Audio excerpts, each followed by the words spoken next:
السلام علیکم فرینڈس، آج ہم آپ کے سامنے ایک انٹرسٹنگ سٹوری بتائیں گے۔ جو آج ہماری سٹوری رہنے والی ہے وہ اڑنے والا ہاتھی۔ ایک روز جب اس کی بیوی کپڑوں کو سکھا رہی تھی، اس کی نظر آسمان پر پڑی۔ کیا دیکھتی ہے کہ آسمان سے ایک ہاتھی اڑتا ہوا زمین پر اتر رہا ہے۔ جیسے ہی وہ زمین پر اترا تو وہ غائب ہو گیا۔ سیدھا نہایت نرگس کرچائی ایک دفعہ کا ذکر ہے کہ کسی گاؤں میں بہت ہی غریب دھوبی رہتا تھا۔ کپڑوں کی دھلائی کے ساتھ ساتھ اسے آسمان کو قریب سے دیکھنے کا بہت شوق تھا۔ وہ اور اس کی بیوی روز دھوبی گھاٹ پر کپڑے دھونے جاتے تھے۔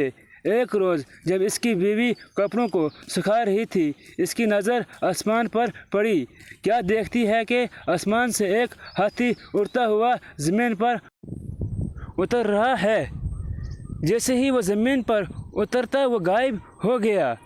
2-3 روز تک وہ دونوں یعنی ہاتھی کو زمین پر اترتا دیکھتے رہے۔ انہوں نے فیصلہ کیا کہ کل وہ اس ہاتھی پر نظر رکھیں گے کہ ہاتھی زمین پر کیوں اترتا ہے اور پھر غائب ہو جاتا ہے۔ آخر ایسا کیوں ہے؟ اگلے دن دونوں شدت سے اس ہاتھی کا انتظار کرنے لگے، آسمان پر بار بار نظر ڈالنے لگے۔ آخر ان کو آسمان سے ہاتھی زمین پر اترتا نظر آ ہی گیا۔ دونوں اس کے پیچھے چل پڑے۔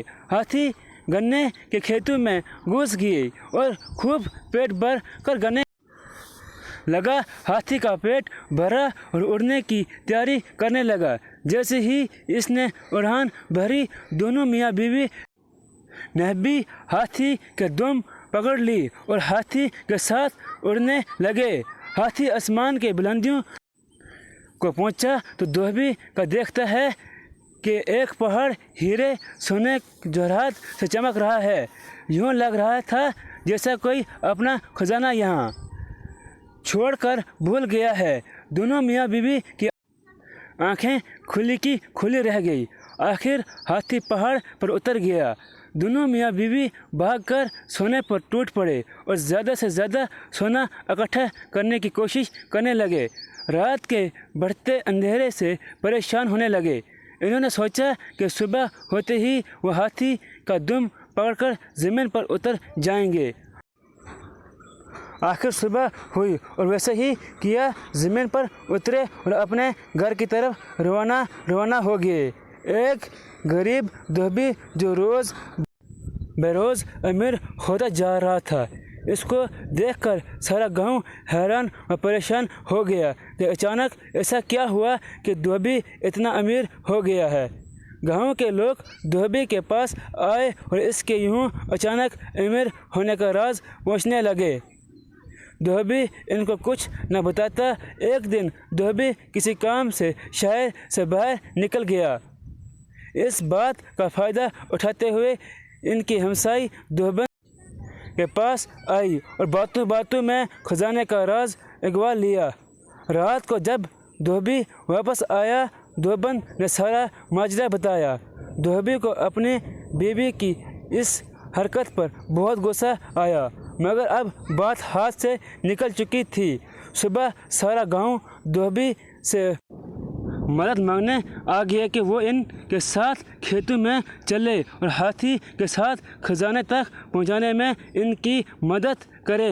یہ سب سننے کے بعد دھوبی کا دل میں لالچ پیدا ہوا کہ وہ ان کے ساتھ جا کے اور خزانہ اکٹھا کر کے لائے گا۔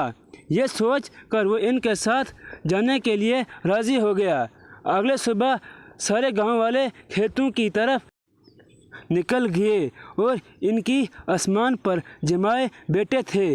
ہاتھی زمین پر اترا اور گنے کھانے لگا۔ سب گاؤں والے اس طاق میں تھے کہ جیسے ہاتھی گنے کھا کر فارغ ہوگا تو سب اس کی دم پکڑ کر اس خزانے تک پہنچ جائیں گے۔ جیسے ہی ہاتھی اڑنے لگا، سب نے اس کی دم پکڑ لی۔ دھوبی سب سے آگے اس کی دم پکڑا ہوا تھا اور یوں اس کے پیچھے ایک لمبی قطار میں پورے گاؤں والے ایک دوسرے کو پکڑ اٹھتے چلے جا رہے تھے۔ سب گاؤں والے آپس میں باتیں کرنے لگے کہ وہاں اتنا خزانہ ہوگا کہ ہم سب لے کر سکیں گے۔ کسی نے کہا خود سے سوچنے سے اچھا ہے کہ ہم کیوں نہ دھوبی سے پوچھ لیں۔ ایک گاؤں والے نے پوچھا کہ وہاں کتنا سونا ہے۔ دھوبی خزانے کے لالچ میں گاؤں والوں کے ساتھ چل دیا تھا۔ دم کو چھوڑتے ہی ہاتھوں کو پھیلا کر کہنے لگا، اتنا زیادہ۔ یہ کہنے کی دیری تھی کہ سب کے سب زمین پر گر پڑے اور ہاتھی مزے سے آسمان پر اپنے اڑان بھرنے لگا اور گاؤں والوں کو ان کی لالچ کی سزا مل گئی۔ شکریہ جناب، ملتے ہیں نیکسٹ اسٹوری میں، تب تک کے لیے خدا حافظ۔ اگر اسٹوری پسند آئے ہیں اسے ضرور اپنے فرینڈ تک شیئر کریں۔ اگر چینل پر فرسٹ بار وزٹ کر رہے ہیں چینل کو سبسکرائب کریں اور ایک پیارا سا